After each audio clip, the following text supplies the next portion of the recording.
Hola, soy Mariana Nava y este es mi examen argumentativo. Me tocó el tipo B. En la primera parte del examen nos proponen analizar pues, esta situación de la Tierra. Nos dan algunos datos conocidos y lo primero que nos piden es determinar la ecuación de la superficie. Para esto analizar los datos que nos dieron, que fue que la Tierra es un elipsoide, el centro está en el origen del sistema, el polo norte se ubica en el eje positivo Z y nos dieron la distancia del centro a los polos y del centro al ecuador. Con esto, como sabemos que es un elipsoide, esta es la ecuación que modela los elipsoides. Entonces nada más nos quedaría pues calcular los coeficientes de la parte de abajo. Esto lo vamos a hacer ya poniendo en el plano cartesiano la Tierra. Aquí podemos ver que el polo norte está en esta parte, por lo que podemos inferir que en el eje X y en el eje Y se van a colocar pues en el ecuador. Ya con esto, como decía, podemos inferir los valores de los coeficientes. A y B van a ser iguales porque de acá a acá y de acá a acá va a ser la distancia que hay desde el centro al ecuador, que esa distancia es 6.378.137 kilómetros. Y el coeficiente C va a variar porque esa es la distancia que hay del ecuador al polo norte, que es 6.356.523 kilómetros. Ya sustituimos estos valores en la ecuación general que mostré anteriormente y obtenemos la ecuación de la superficie. Y aquí la modelamos en GeoGebra.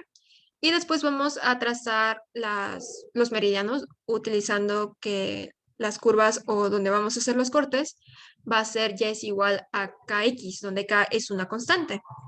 Y vamos a utilizar esta información y la ecuación que calculamos anteriormente para poder sacar las curvas de nivel. Yo elegí darle a la constante un valor de 3, entonces tengo que y es igual a 3x. Este valor de y lo vamos a sustituir en la ecuación que sacamos anteriormente. Lo elevamos al cuadrado. Como estos dos denominadores son iguales, los podemos sumar. Y ya despejamos y movemos un poquito la ecuación para quedar con esta. Que esta es la ecuación de una elipse porque tenemos dos incógnitas o dos variables elevadas al cuadrado con distintos coeficientes igualadas a 1. Los coeficientes son positivos. Como el coeficiente más grande es A y se encuentra ubicado debajo del eje Z, estamos hablando de pues una elipse, sí, una elipse vertical. Y pues vamos a hacer ese mismo procedimiento con otras dos curvas o otros dos valores constantes de y, que en este caso yo elegí y es igual a 6x y y es igual a 7x, que está aquí. Es el mismo procedimiento, misma lógica.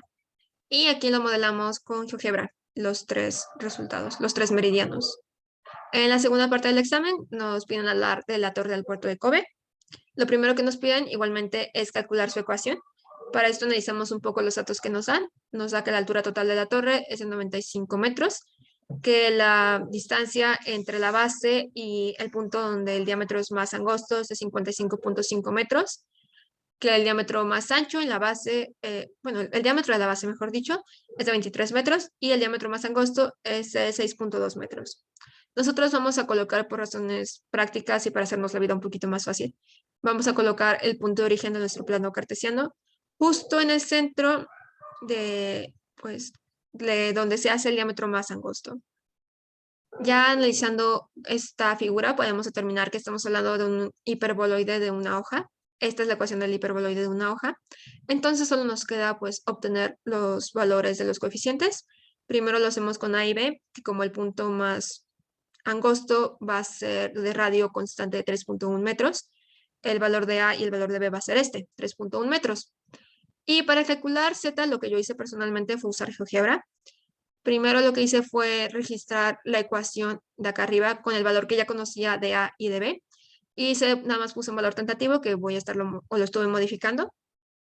Luego voy a hacer un corte en Z es igual a menos 55.5, que es donde está nuestra base, ya analizando un poquito pues, la figura. Y en esta base creé o marqué pues la curva de nivel y está un poquito más abajo. Marqué la curva de nivel y marqué un punto justamente en las coordenadas 0,0, menos 55.5. Y utilizando la herramienta de GeoGebra, pues utilicé o creé un segmento que fuera desde este punto hacia la curva de nivel. Y gracias a que GeoGebra va actualizando esos valores en automático, pude empezar a jugar con el valor de Z hasta encontrar uno que nos diera una magnitud de segmento de 11.5, que es el diámetro que estábamos buscando, y ya con esto tenemos nuestra ecuación. Solo para comprobar, saqué igualmente el diámetro de la parte de arriba y ciertamente pues el radio fue de 3.1 metros. Ya con esto, sabiendo esto, vamos a hacer un corte ahora en el punto 39.5, que es realmente el punto más alto de la torre, que es 95 metros, donde nos están preguntando cuál sería el diámetro. Hacemos pues z es igual a 39.5, la mantenemos constante, la sustituimos aquí, despejamos y movemos un poquito la ecuación, nos queda esta, que como vemos que son dos variables distintas, elevadas al cuadrado, sobre coeficientes iguales, estamos hablando de una circunferencia, cambiamos esta a la ecuación ordinaria y obtenemos el valor del radio. Y por último vamos a trabajar un poquito con esta ecuación, y en la primera pregunta nos plantean que tenemos condiciones iniciales y tenemos un cambio en las dos variables. Como tenemos un cambio en las dos variables, vamos a utilizar la diferencia total, que es esta.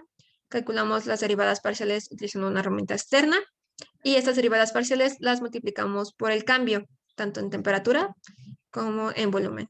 Y ya obtuvimos que si se encuentra, bueno, si tenemos condiciones iniciales de la temperatura de 2 grados y de la velocidad del viento de 15 metros por segundo, y aumentamos 8 grados por segundo la temperatura y 3 metros por segundo la velocidad del viento, la sensación térmica solo aumentará 0.45 unidades. Y en la última nos pregunta cuál tendrá un mayor efecto de estas dos variables en el cálculo del error. Y recordando un poquito la ecuación del error, determinamos que la que va a tener más impacto va a ser la que tenga más impacto en el cambio de la sensación térmica, que es nuestra función. Y pues ya con esto vamos a variar el valor de la temperatura primero, manteniéndole la velocidad constante, y luego vamos a hacer lo contrario. Vamos a variar el valor de la velocidad, lo vamos a variar manteniendo temperatura constante, que es lo que se muestra aquí y lo que se muestra aquí. Y podemos determinar que pues cuando cambia el viento, la sensación térmica disminuye. Cuando aumenta la temperatura, pues sí, como se siente el clima aumenta. Y podemos determinar que de estas dos variables la que afecta más es la temperatura externa. Eso sería todo. Muchas gracias.